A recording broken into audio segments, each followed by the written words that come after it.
शांती. आज 8/12/2021 मुरली आहे. आजच्या मुरलीचे सार आहे, गोड मुलांनो, संगमच्या ह्या अमूल्य वेळेमध्ये श्वासोश्वास बाबांची आठवण करा. तुमचा एक श्वास सुद्धा व्यर्थ जायला नको. प्रश्न आहे, ह्यावेळी तुमचे हे मनुष्य जीवन खूप खूप मूल्यवान आहे. ह्याचे कारण काय? उत्तर, ह्या जीवनामध्ये तुम्ही बाबांची मुलं बनून बाबांकडून पूर्ण वारसा घेता. ह्याच मनुष्य देहामध्ये पुरुषार्थ करून तुम्ही कवडीपासून हिऱ्यासारखे बनता. गरिबापासून राजकुमार, अपवित्रपासून 100% पवित्र बनता. म्हणून तुम्हाला वेळ वाया घालवायचा नाही. प्रत्येक श्वासाला बाबांच्या आठवणीत राहून सफल करायचे आहे. कर्म करताना सुद्धा आठवणीत राहायचे आहे. गीत आहे, ये वक्त जा रहा है, म्हणजे ही वेळ निघून जात आहे. ओम शांती. ह्या वेळेतील जे मनुष्यांचे जीवन आहे ह्याला अमूल्य म्हटले जाते. मुलं समजतात आणि बाबा सुद्धा समजावतात की हा तुमचा शेवटचा मनुष्य जन्म आहे. हा खूप मूल्यवान आहे. ह्याची किंमत कोणी करू शकत नाही. तसेच हा वेळ पण खूप मूल्यवान आहे. तुम्ही मुलं जाणता, कवडीपासून हिऱ्यासारखे किंवा गरिबापासून राजकुमार, अपवित्रपासून 100% पवित्र बनता. हा तुमचा मनुष्य देह खूप मूल्यवान आहे. जेव्हा तुम्ही बाबांची मुलं बनले आहात, दुसऱ्या मनुष्यांचे मूल्यवान नाही. तुम्हा मुलांना आपला श्वास सुद्धा व्यर्थ घालवायचा नाही. कसा सफल करायला हवा ते बाबाच समजावतात. श्वासोश्वास बाबांची आठवण करा. मनुष्य भक्ती मार्गामध्ये अनेक प्रकारचे स्मरण करत राहतात. ती अनेकांची व्यभिचारी आठवण आहे. तुम्ही मुलं एक बाबांशिवाय बाकी कोणाची आठवण करत नाही. तुम्ही समजता की आपला श्वास सुद्धा व्यर्थ जायला नको. श्वासोश्वास प्रयत्न करून बाबांची आठवण करायची आहे. मार्गदर्शन तर मिळत राहते. यामध्ये काही जप इत्यादी करायचा नाही. आपला स्वधर्म आहे आवाजापासून दूर राहणे. ह्या देहाद्वारे आपण अभिनय करतो. आत्मा वास्तविकतेमध्ये शांतीधामची राहणारी आहे. हे सुद्धा आपल्याशिवाय दुसरे कोणी म्हणू शकत नाहीत की आपण वास्तविक शांतीधामचे राहणारे आहोत. कोणी विचारतील की तुमचे राहण्याचे निवासस्थान कोणते आहे, तर तुम्ही म्हणणार, आम्ही आत्मे शांतीधाममध्ये राहणारे आहोत. बाकी ह्या दुनियेबद्दल विचारतात तर अमुक ठिकाणी राहणारे आहोत असे सांगतात. शांतीधाममधून येऊन देह धारण करून अभिनय करायचा आहे. आता मृत्यू लोकात हा शेवटचा जन्म आहे. यामध्ये श्वास पण व्यर्थ घालवायचा नाही. ते लोक उपवास इत्यादी करतात. त्यांना सांगा, तुम्ही वेळ वाया घालवता. त्यापेक्षा सर्वोच्च बाबांची आठवण करा. हे तुम्ही जसे जीवघात करता, आत्मघात तर म्हणणार नाही, कारण आत्म्याचा घात कधीच होत नाही. जीवघाती महापापी म्हटले जाते. ह्यावेळी आपल्या देहाला कष्ट देणे हे सुद्धा महापाप आहे. तुम्ही असे म्हणू शकता की ह्या पुरुषार्थाने ह्यावेळी तुम्ही महान पुण्य आत्मा बनू शकता. त्यांना हे माहीत नाही की शिवबाबा इथे आले आहेत. हे बापदादा आहेत. शिवबाबा आणि ब्रह्मादादा प्रजापिता तर प्रसिद्ध आहेत. ते तर म्हणू शकतात की ह्या मूल्यवान देहाचा घात करतात. त्यापेक्षा तर मनमनाभव व्हा, म्हणजे बाबांची आठवण करा, तर जीवनमुक्ती मिळेल. किंवा कोणाद्वारे संदेश सुद्धा पाठवू शकतात. दिल्ली निवासी मुलं पण पाठवू शकतात. ह्यावेळी ही दुनिया बदलत आहे. ह्या पुरुषार्थाने तुम्हाला जीवनमुक्ती मिळू शकते. तुम्ही पाहता महाभारत युद्ध पण समोर आहे, म्हणून मुलांना एक श्वास पण वाया घालवायचा नाही. संपूर्ण कल्प तुम्ही शिडी खाली उतरत एकदम तमोप्रधान बनले आहात. आता सतप्रधान बनायचे आहे, यामध्येच मेहनत आहे. हे काही मावशीचे घर नाही. जनक राजाला सेकंदामध्ये जीवनमुक्ती कशी मिळाली ते सुद्धा तुम्ही जाणता आणि लिहू शकता. जीवनमुक्ती एका सेकंदामध्ये विना कवडी खर्च मिळू शकते. हा मृत्यूलोकातील शेवटचा जन्म आहे. अमरलोकामध्ये जीवनमुक्ती आहे, मृत्यूलोकामध्ये जीवन बंधन आहे. हे भागवतमध्ये गायन केले आहे. एक गोष्ट सुद्धा बनवली आहे. जनक राजाला ज्ञान देणारे कोणीच मिळाले नाही. परमपिता परमात्मा ब्रह्माद्वारे ज्ञान देतात. ह्यालाच ब्रह्माज्ञान म्हटले जाते. ब्रह्माला सुद्धा जरूर कोणी दिले असेल ना. ज्ञानसागर तर परमपिता परमात्मा आहेत. तेच येऊन ब्रह्माद्वारे ज्ञान देतात. त्रिमूर्तीच्या चित्राद्वारे तुम्ही चांगल्या प्रकारे समजावू शकता. कोणी सेवा केंद्रावर येतात तर त्यांना विचारा, तुम्ही बोर्ड वाचला आहे का? काय लिहिले आहे? ब्रह्मा कुमार कुमारी, प्रजापिता ब्रह्माची मुलं आहेत. प्रजापित्याचे फक्त तुम्ही कुमारीच असणार का? तर जरूर कुमार सुद्धा असतील ना. तर आपला हा परिवार झाला. ब्रह्मा पिता आहेत. मग ब्रह्मा कोणाचा मुलगा आहे? शिवबाबांचा. त्यांच्याद्वारे स्थापना करतात. हा परिवार आहे, पाठशाळा सुद्धा आहे. सर्वांचे सद्गती दाता तर एक बाबाच आहेत. तेच नव्या दुनियेची स्थापना करतात. तर जरूर आसुरी दुनिया नष्ट होईल. प्रगती आणि दुर्गती भारताचीच होते. भारतच स्वर्गापासून नर्क एकदम उच्चपासून कनिष्ठ बनतो. स्वर्ग म्हणजे नवी दुनिया. जे बुद्धिमान असतील ते समजतील की बरोबर आदि सनातन देवी देवता धर्म होता. तुम्ही लिहिता सुद्धा दैवी धर्माची स्थापना कशी झाली होती. एका सेकंदामध्ये जीवनमुक्ती कशी मिळते हे इथे येऊन समजून घ्या. आता ही जुनी दुनिया आहे, ती बदलून नवी दुनिया बनते. म्हणून हा शेवटचा जन्म खूप मूल्यवान आहे. ह्याचे खूप महत्त्व आहे. कारण आता आपण बाबांकडून वारसा घेतो आणि आदि सनातन देवी देवता धर्माचेच आत्मे वारसा घेतील. जर घेत नाहीत तर समजले पाहिजे की हे 84 जन्म घेणारे किंवा सूर्यवंशीमध्ये येणारे नाहीत, शेवटच्या काळामध्ये येतील. ज्यांची पूर्णपणे ज्योती जागृत झाली ते सतयुगामध्ये येतील. नंतर दिवसेंदिवस ताकद कमी होत जाते. महान सौभाग्यशालीच नव्या दुनियेमध्ये लवकर येतील. राहण्यासाठी तर नवे घर पाहिजे ना. 10-12 वर्षानंतर जाऊन राहिले तर असा पुरुषार्थ का करायला हवा? मम्मा बाबा नव्या दुनियेमध्ये महाराजा महाराणी बनतात, तर आपण सुद्धा का बनू नये? सेवेची वृद्धी करायला हवी. मुलांचे विचार चालायला हवेत. बाबा म्हणतात, मी तुम्हाला आज खूप रहस्ययुक्त गोष्टी ऐकवतो. बाबांना जाणले तर जीवनमुक्तीचे हकदार बनणारच. ज्ञानाचा तर विनाश होत नाही. काही मनुष्य चांगल्या प्रकारे समजतात, काही मनुष्य तर काहीच समजत नाहीत.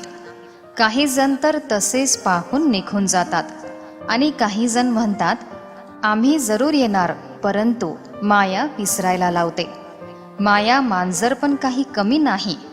जसे गुलबकावलीचा एक खेळ पण दाखवतात. हे सुद्धा उदाहरण तुमच्यासाठीच आहे. बाबा समजावतात, इथे तुम्ही मायेला जिंकून जगतजीत बनण्यासाठी आले आहात. ह्यावर गोष्ट पण आहे, परंतु माया मांजर पासा फिरवते. गुलबकावली, अल्लाह अव्वल दिन ह्या सर्व ह्या वेळेतीलच गोष्टी आहेत. अल्लाह अव्वल दिनच देवता धर्माची स्थापना करतात. हातीमताईचा खेळ पण ह्या वेळेचाच आहे. बाबांची आठवण न केल्याने माया येते.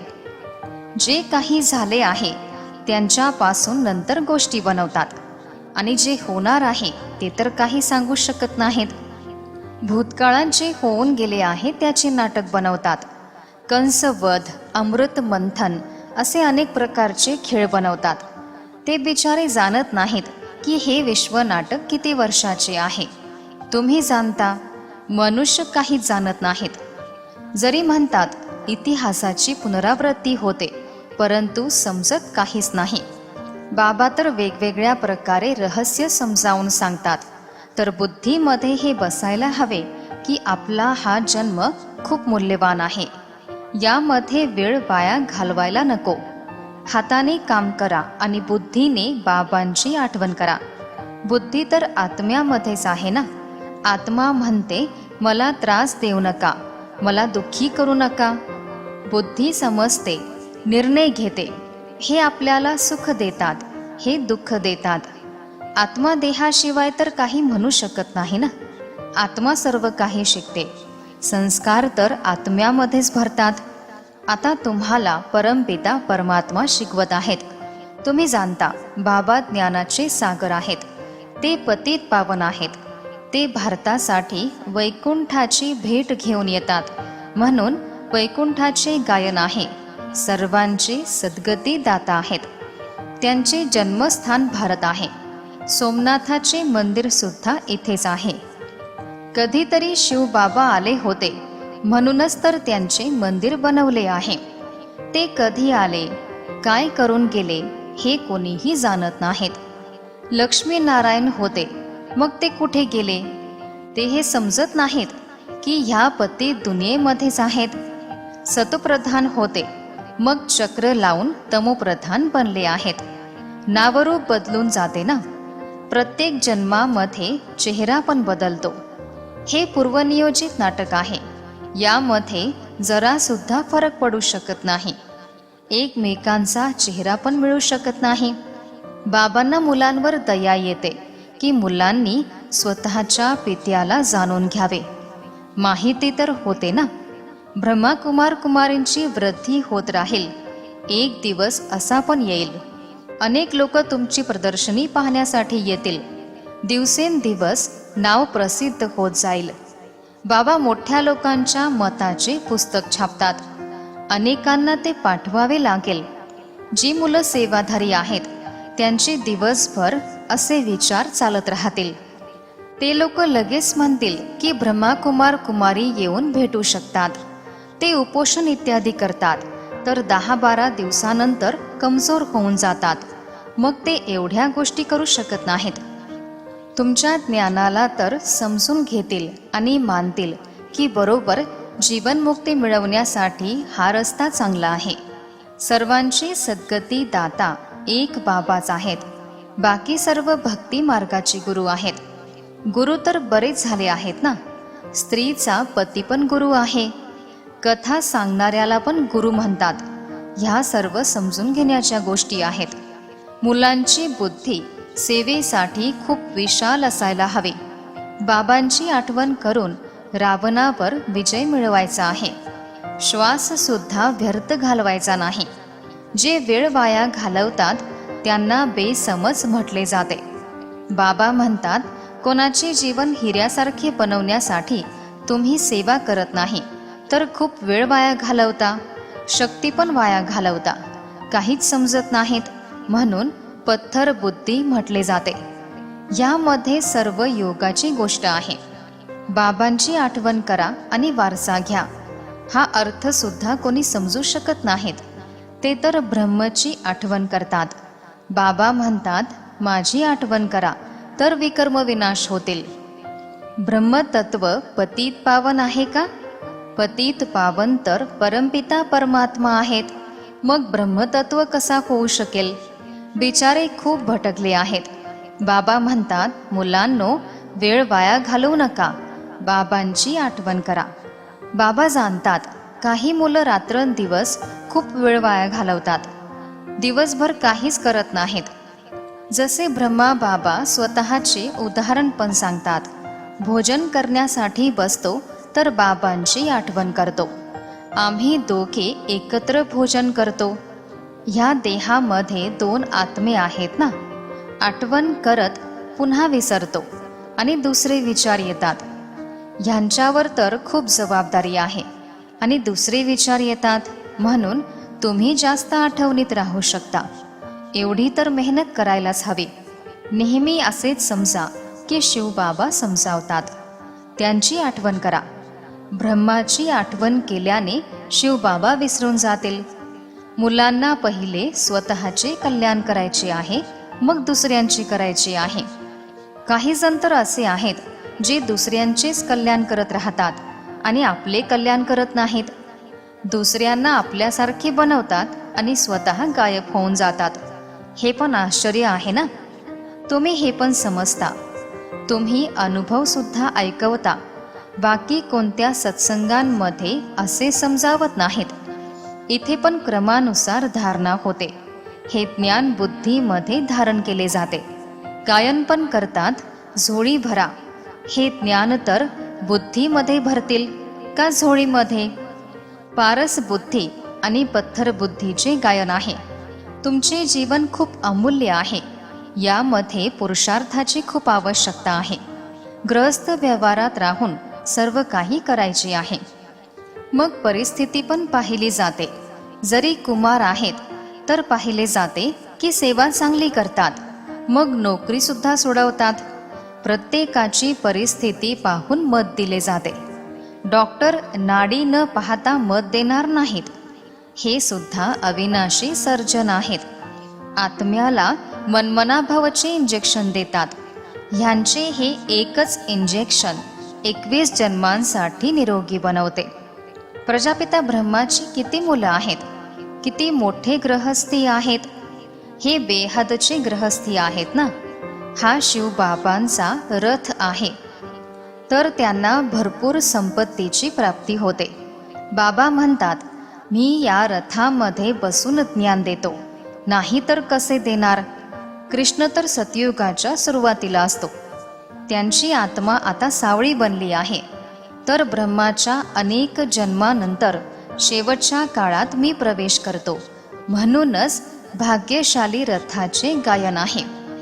अच्छा, गोड गोड फार फार वर्षांनी भेटलेल्या मुलांप्रती मातपिता बाप दादांची प्रेमपूर्ण आठवण आणि सुप्रभात. आत्मिक पित्याचा आत्मिक मुलांना नमस्ते. आत्मिक मुलांचाही आत्मिक पित्यांना नमस्ते. धारणेसाठी मुख्य सारांश आहे. पहिला सारांश, आपले किंवा दुसऱ्यांचे जीवन हिऱ्यासारखे बनवण्यासाठी सेवा करत राहायची आहे. वेळ, पैसे आणि शक्ती वाया घालवायची नाही. दुसरा सारांश, दुसऱ्यांचे कल्याण करत आपले सुद्धा कल्याण करायचे आहे. बुद्धिरूपी झोळीमध्ये ज्ञानरत्न धारण करून दान सुद्धा करायचे आहे. आजचे वरदान आहे, प्रारब्धाच्या इच्छेचा त्याग करून चांगला पुरुषार्थ करणारे श्रेष्ठ पुरुषार्थी भव. विस्तार आहे, श्रेष्ठ पुरुषार्थी त्यांनाच म्हटले जाते जे पुरुषार्थाच्या प्रारब्धाला भोगण्याची इच्छा ठेवत नाहीत. जिथे इच्छा आहे तिथे स्वच्छता नष्ट होते आणि विचार करणारेच बनतात. जे इथेच प्रारब्ध भोगण्याची इच्छा ठेवतात ते आपले भविष्य कमाई जमा होण्यामध्ये कमतरता ठेवतात. म्हणून इच्छेऐवजी अच्छा म्हणजे चांगला हा शब्द आठवणीत ठेवा. श्रेष्ठ पुरुषार्थी नेहमी गुणवान बनण्याचा पुरुषार्थ करतात. कोणत्याही गोष्टींमध्ये नापास होत नाहीत.